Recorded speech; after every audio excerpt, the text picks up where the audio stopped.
Welcome back to Old Charles, the channel where we explore the world of rare coins, hidden treasures, and the stories behind them.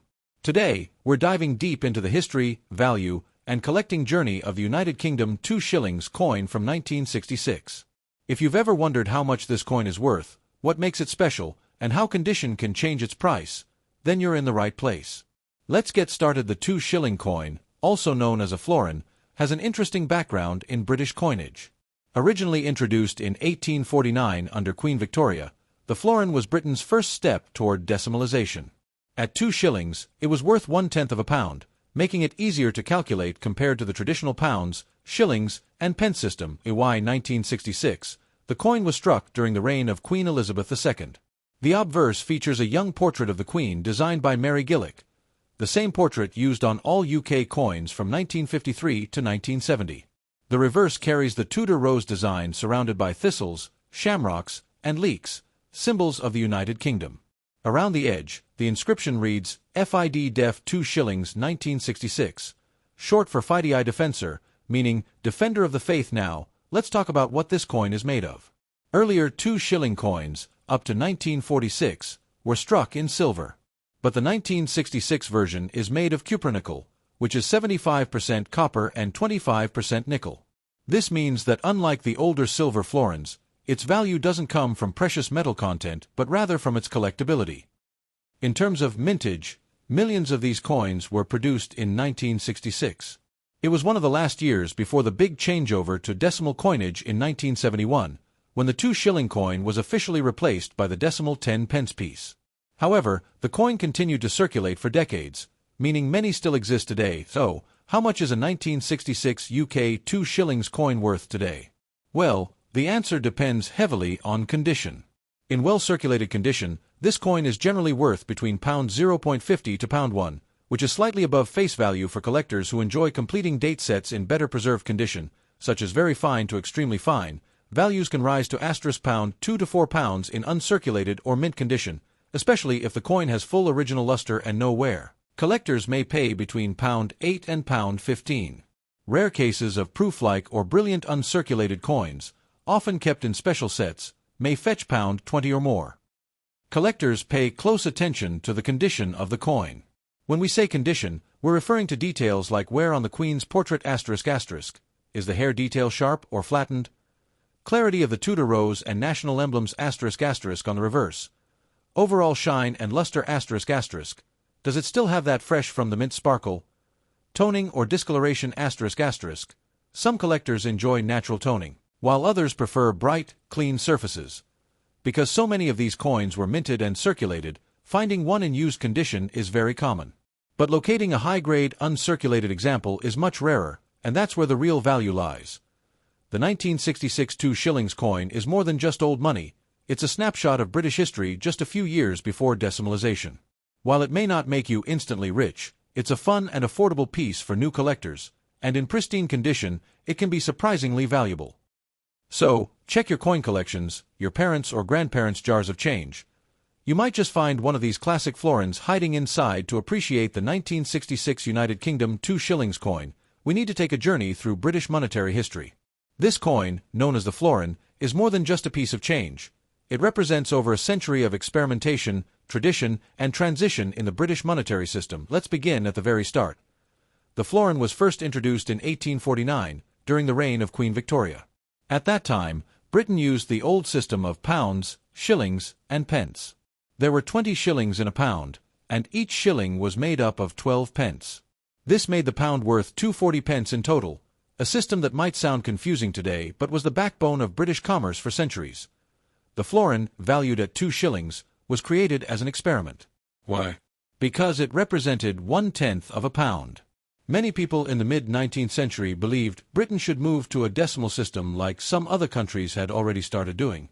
By introducing a coin that fit neatly into tenths, the florin became the very first step toward decimalisation in the United Kingdom. The very first version in 1849 was called the godless florin because the inscription omitted the traditional phrase Dei Gratia, meaning by the grace of God. The public noticed this omission and criticized it heavily. As a result, the inscription was changed in later issues. But that first coin remains a collector's treasure today. Through the Victorian era and into the early 20th century, the florin continued to be struck. Under Edward VII and later George V, the coin saw changes in design but always kept its value of 2 shillings, or 1/10 of a pound. In terms of metal composition, early florins were made of sterling silver, 92.5% silver. But by 1920, after World War I, silver prices had risen, and the content was reduced to 50% silver. Then, after World War II in 1947, the florin lost its silver content entirely and was made from cupronickel, an alloy of copper and nickel. This brings us closer to the 1966 issue under Queen Elizabeth II. Elizabeth had been on the throne since 1952, and her youthful portrait by Mary Gillick was used on coins from 1953 until 1970. This portrait, with the Queen wearing a laurel wreath, became one of the most iconic royal images of the 20th century. On the reverse of the florin, the design displayed the Tudor rose in the center, surrounded by national symbols, the thistle of Scotland, the shamrock of Ireland, and the leek of Wales, representing unity across the United Kingdom. By 1966, the coin was nearing the end of its circulation life. Just 5 years later, in 1971, Britain officially adopted the decimal system, replacing shillings and florins with new coins. The 2 shillings coin directly transitioned into the 10 new pence coin, since both had the same value. This meant that the 1966 florins continued to circulate side by side with the new decimal coinage until 1993, when the smaller 10p was introduced and the large florin-sized coins were withdrawn from circulation. So, the 1966 2 shillings coin is one of the last of its kind. It represents the final chapter of the pre-decimal florins, a coin that began as an experiment in 1849 and served the British public faithfully for more than 120 years. For collectors, the history of this coin is fascinating because it reflects the changing times, from debates over decimalization in the Victorian era to the economic challenges after the World Wars, and finally to modernization under Queen Elizabeth II. Each coin is a small piece of a much larger story, Britain's journey from old money to the decimal system we recognize today. When we talk about the value of any coin, one of the most important factors is condition, or what collectors often call grade.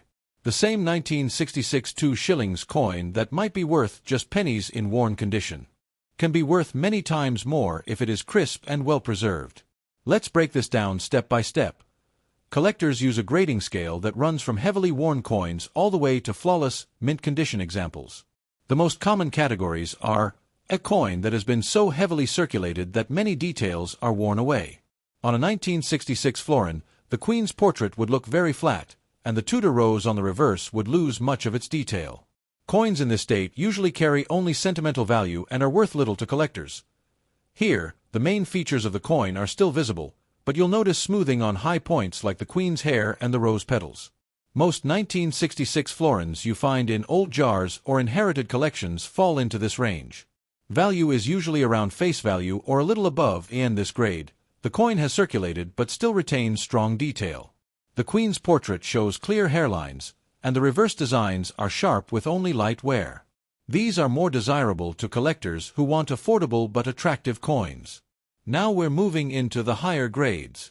These coins have seen only very light circulation.